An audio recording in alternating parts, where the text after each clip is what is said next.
Près d'un cas sur 10 de variole du singe détecté dans le monde l'a été en France. Plus de 2000 malades ont été recensés dans le pays, la plupart en Île-de-France, où la mairie de Paris a ouvert un premier centre de vaccination, ici dans le 13e arrondissement.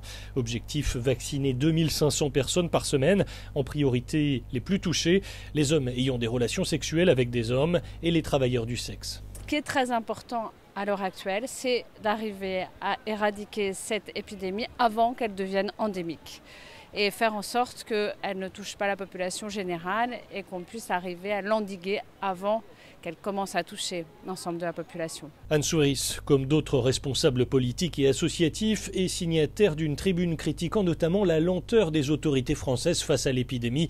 L'État refuse de rendre public son stock de vaccins qui est classé secret défense. Je comprends qu'on garde un secret sur le lieu d'entreposition, ça me paraît logique. En revanche, ce qui est plus incompréhensible, c'est le nombre. Si on a 30 000 ou si on a 300 000 doses, ça n'est pas la même chose. On ne fait pas les mêmes priorités et on ne fait pas la même prévention de santé publique.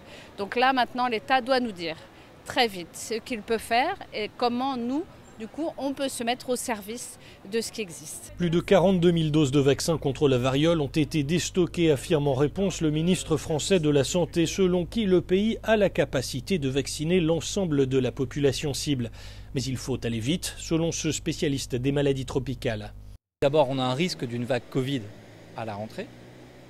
Et aussi, on a ensuite la fin du brassage des vacances, la reprise des écoles pour les plus jeunes. Et donc, finalement, des conditions qui sont propices au brassage du virus et à la perte de la trace de ce virus. Un des risques, c'est qu'arithmétiquement, lorsqu'on va arriver à 200 000 cas, si ça se produit, eh bien, on va avoir plus de décès. Et le risque également, c'est que si cette maladie, malheureusement, elle diffuse, elle va toucher des gens plus fragiles, des immunodéprimés, sans dire qu'il faut prendre complètement au sérieux et dire que c'est un SARS-CoV-2 ou que c'est un Covid. C'est une maladie qui offre un nouveau défi face à nous. Pour moi, c'est même un galop d'essai, c'est-à-dire que si on n'arrive pas à régler cette maladie alors qu'elle évolue lentement, qu'elle touche une population qui est identifiée et qu'on a un vaccin, ça veut dire qu'il faut être très inquiet face à la prochaine pandémie s'il y en a une. Chaque semaine, le nombre de malades a presque doublé depuis le 20 mai, date du premier cas recensé en France.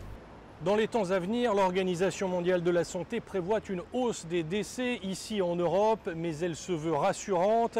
Les formes graves, dit-elle, restent très rares. Cyril Fourneris, CGTN, Paris.